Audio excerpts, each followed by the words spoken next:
안녕하세요. 결혼한 지 14년 만에 이혼한 40대 여성입니다.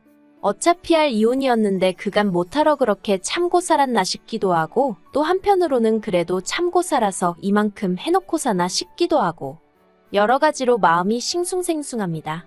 그리고 사실 사춘기인 딸이 제가 이혼을 한다고 하면 어떻게 받아들일지 걱정이 돼서 이혼을 결심하기가 쉽지 않았던 것도 있어요. 그런데 하루는 딸이 먼저 저한테 그러대요. 자기는 행복한 엄마랑 살고 싶다고. 자기 때문에 제가 행복을 포기하는 건 보고 싶지 않다나요? 정말이지. 어린아이라고만 생각했는데 언제 이렇게 큰 건지. 사실 남편과 사는 지난 세월 동안 괴롭기만 한 것은 아니었어요. 남편 자체만 놓고 보자면 그렇게 나쁜 사람은 아니었거든요.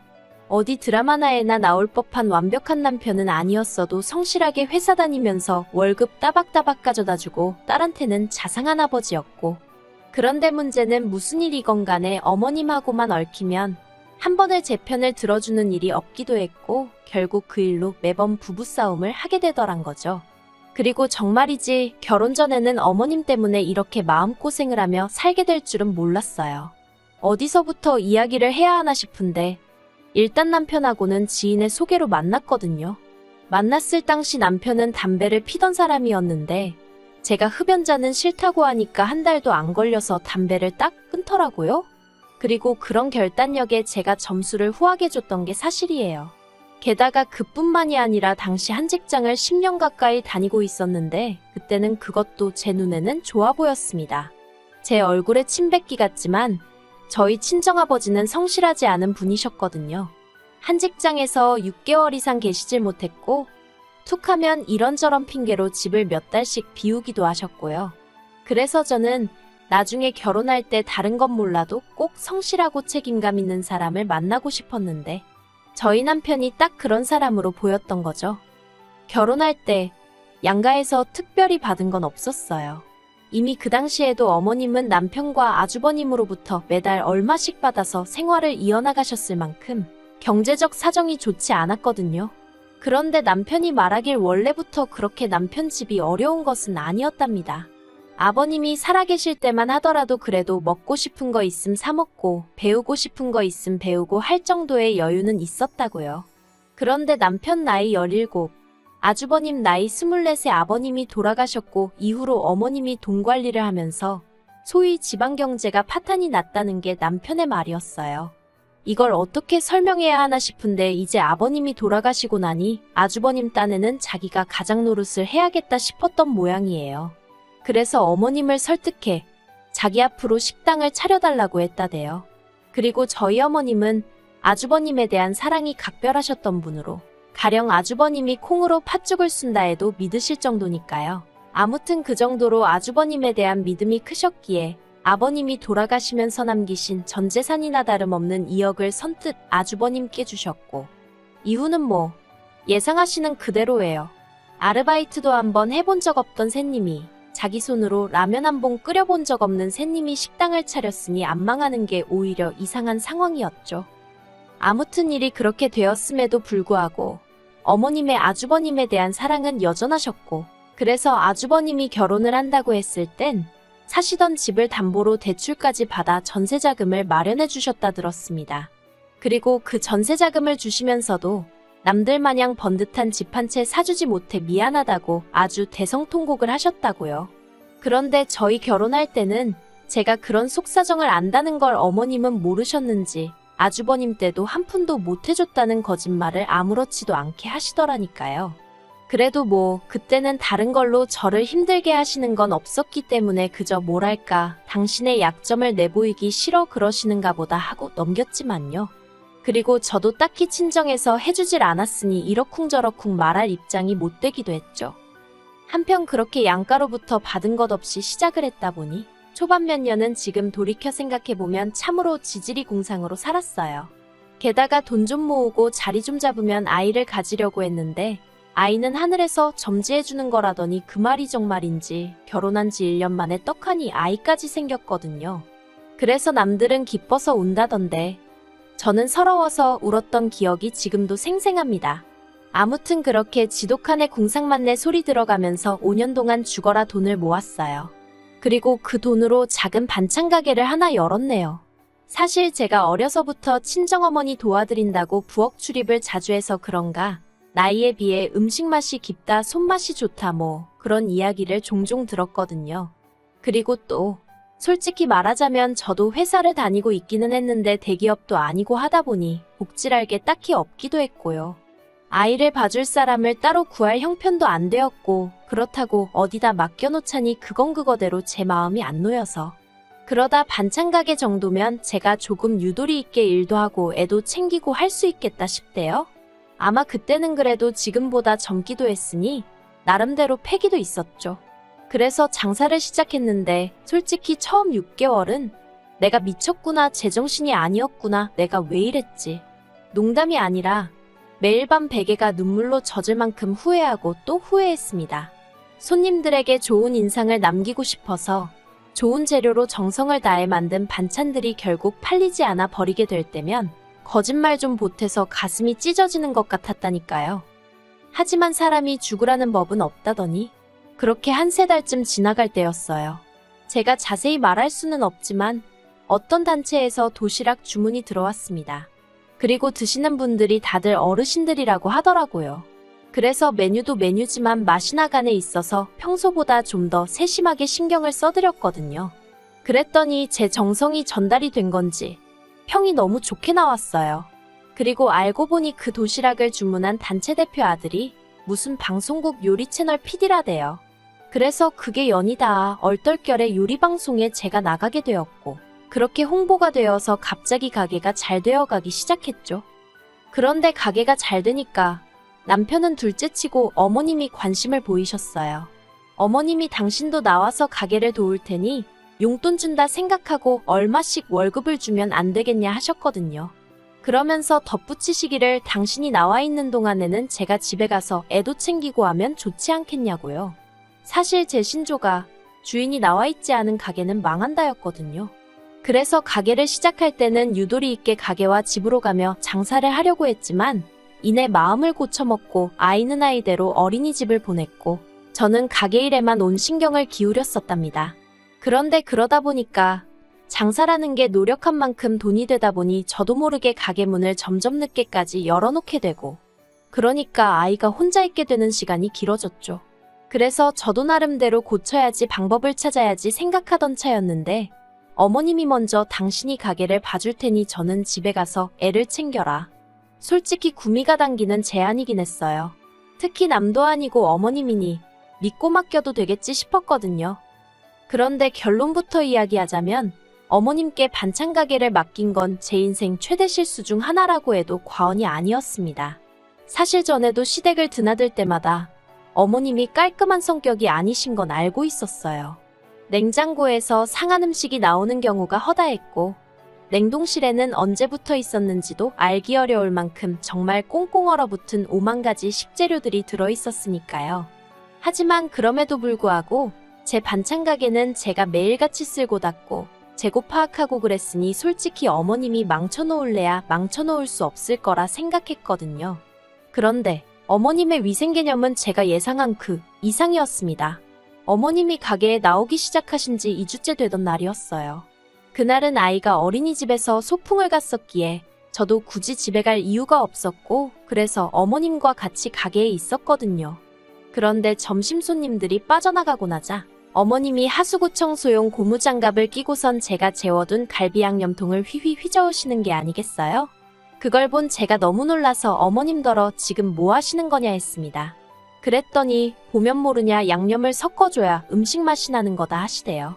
그래서 그게 아니라 어머님 지금 왜 그 장갑을 끼고 그러시냐고 그거 청소할 때 쓰는 건 거 아시지 않냐고 그리고 그때 저도 모르게 언성이 좀 높아졌나 봐요.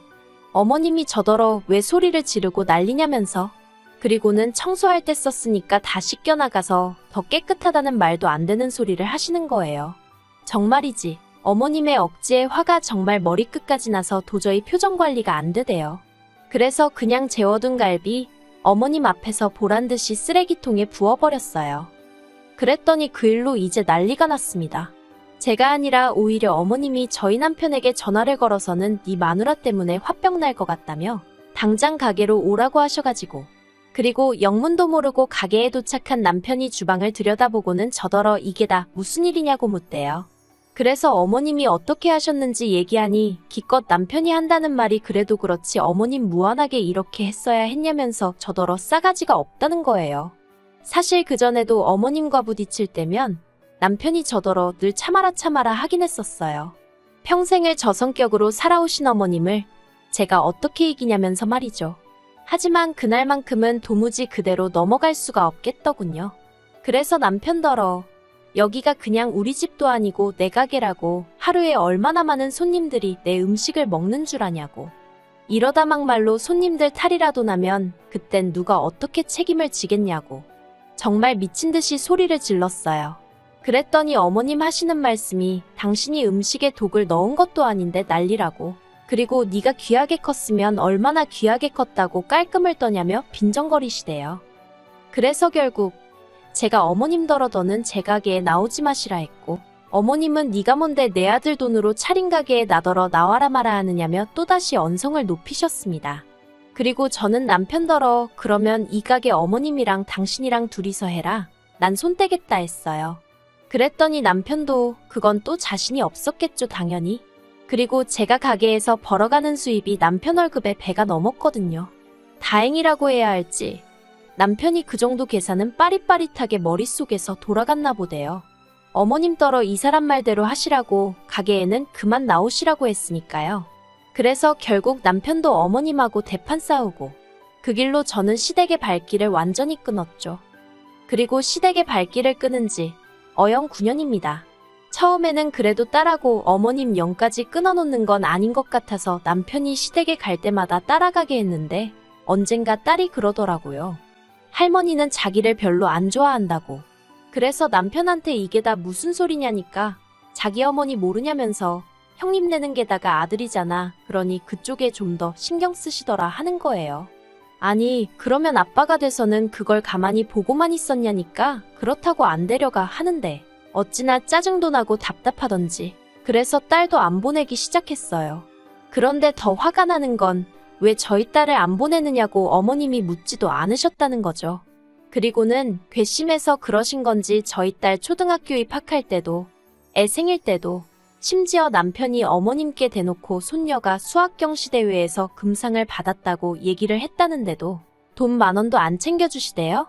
솔직히 돈 10,000원이 없어서가 아니라 그 정도로 손녀에 대한 애정이 없으시단 걸 알게 되니까 저는 저대로 어머님한테 더 마음이 떴고요. 그런데 올해 초 남편이 어머님이 저를 찾으신답니다. 어머님뿐만 아니라 형님도 그렇게 저를 찾으신대요. 그래서 제가 나를 왜 찾냐니까 한가족인데 언제까지 이렇게 지내야겠냐면서 이제라도 잘 지내보자고 그러는 거 아니겠냐 하는데 솔직히 어이가 없었죠.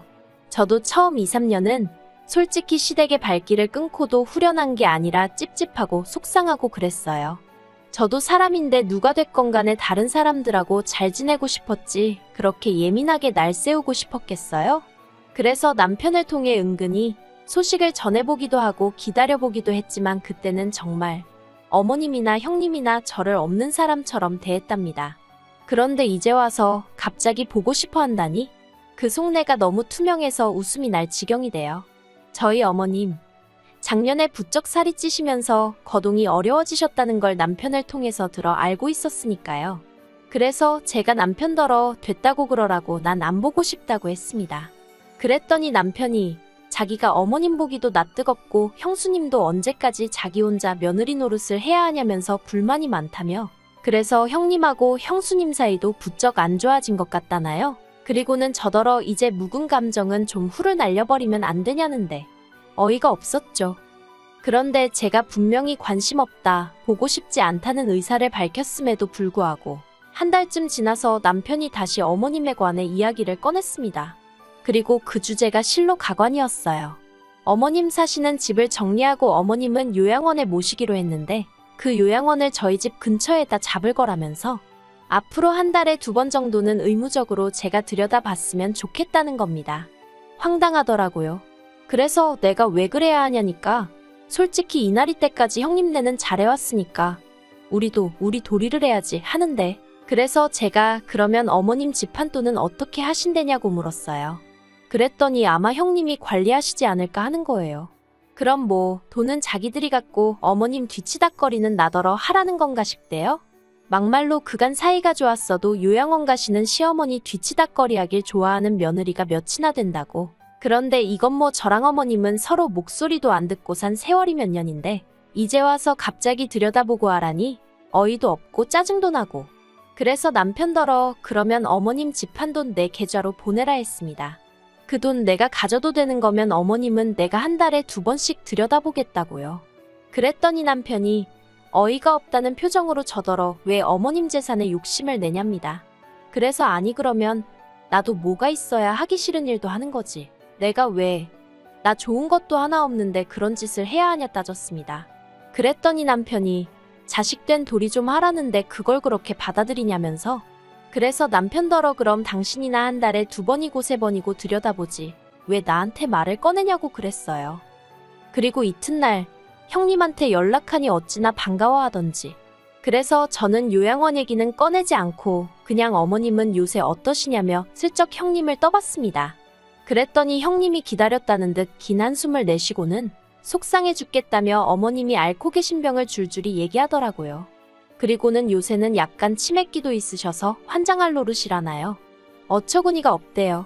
치매기까지 있는 어머님이 퍽이나 나를 찾으셨겠다는 생각과 함께 남편이고 아주버님이고 형님이고 할 것 없이 실질적으로 어머님 뒤치다꺼리를 해야 하게 생겼으니까 제일 만만한 나를 어떻게든 구슬러 보려고 했구나 싶었으니까요. 그래서 그냥 형님더러 앞으로도 고생 많이 하시겠네요 하니까 이때다 싶었는지 동서 나 좀 도와줘 하는데 문득 제가 반찬가게 열고 첫 해에 아파서 시댁에 못 갔더니 형님이 동서는 사람이 왜 이렇게 비리비리 하냐면서 이러다 아버님 뒤따라가는 거 아니냐 했던 말이 떠오르더군요. 그래서 제가 비리비리한 제가 돕긴 누굴 돕냐고 알아서 잘해보시라 했네요. 그리고 지난 3월 중순 어머님 사시던 집은 팔렸고 어머님은 요양원으로 모셔졌어요. 저한테 정말 무슨 기대라도 한 건지 저희 집에서 15분 거리에 모셨더라고요. 제가 형님더러 왕복 2시간도 넘는 거리를 어떻게 오가시려고 여기다 모셨냐 물으니 한다는 말이 그러니까 제가 많이 도와줘야 한답니다. 그놈의 도와주란 말 아주 지긋지긋하대요. 제가 남편더러 어머님 다른 요양원으로 모시던가 아니면 우리가 이사 갈 거라고 했어요. 참고로 남편은 회사를 나와 자기 사업한다고 돈을 까먹고 있는 상황이었고 그래서 집안 생활비는 전적으로 제 주머니에서 나오고 있었습니다. 살고 있는 아파트도 제가 반찬 가게를 하며 번 돈으로 샀다고 해도 과언이 아니었죠. 아무튼 그랬더니 남편이 어머님 모셔놓고 어딜 이사를 가냐며 자긴 못 간다고 저더러 집을 나가고 싶은 거면 혼자 나가라대요. 저만 나가면 아예 이참에 어머님을 여기로 모셔야겠다면서. 그리고 그 말에 저는 정말 우라가 치미는 심정이었습니다. 그래도 남편이 표현을 못해서 그렇지 나름대로 나한테 미안해할 거라고 생각했는데 전혀 그렇지 않다는 걸 알게 되었으니까요. 그래서 남편더러 이혼하자 했습니다. 보아하니 앞으로 어머님 상태는 나빠질 일밖에 없어 보이고 그래서 내 돈 쓰고 내 손 또 빌리고 그럴 생각이었나 본데 나 그렇게 바보천치 아니라고 이혼하자 했죠. 막말로 그간 어머님과 제 사이에서 아무런 역할도 안 하다가 이제 와서 왜 제 머리를 숙이게 만들지 못해 한달인지 그것도 너무 화가 나고 한번 이혼 이야기가 나오고 나니까 정말 남편 꼴도 보기 싫더라고요. 그래서 남편과 제가 재산을 3대 7. 참고로 제가 7인데 여기 아이 양육비도 일시불로 받는 조건이었던지라 솔직히 만족스럽진 않아요. 아무튼 3대 7로 나누는 조건으로 이혼했습니다. 그런데 이달 초 남편이 술에 잔뜩 취해서 전화를 걸어왔어요. 그리고는 말하기를 자기는 이제 오갈 곳이 없다며 어떻게 해야 하냐입니다. 솔직히 그래도 한 입을 덮고 살던 세월이 있어 그런가 그 소리를 들으니 좀 당황스럽대요. 그래서 무슨 일이냐니까 그나마 이혼하면서 받아간 돈도 아주버님한테 어머님 병원비가 어떻고 하며 다 뜯겼고 아주버님이 그 돈 돌려받고 싶으면 어머님 모시고 둘이 어디 반지 하라도 구해줄 테니 거기 가서 살라고 그런다나요. 그러면서 자기가 어떻게 어머님하고 둘이 살겠냐면서 저더러 도와줘 살려줘 하는데 솔직히 미친 X인가 싶었어요. 그러니까 내 옆에 붙어 살았으면 그런 꼴은 안 당했을 거 아냐 그 소리가 정말 입 밖으로 튀어나갈 뻔했다니까요. 아무튼 뭐 달리 도와주고 싶은 마음도 없고 징징거리는 소리 듣기도 싫어서 더는 이유가 뭐가 됐건 연락하지 말라고 했어요. 꼴 좋다.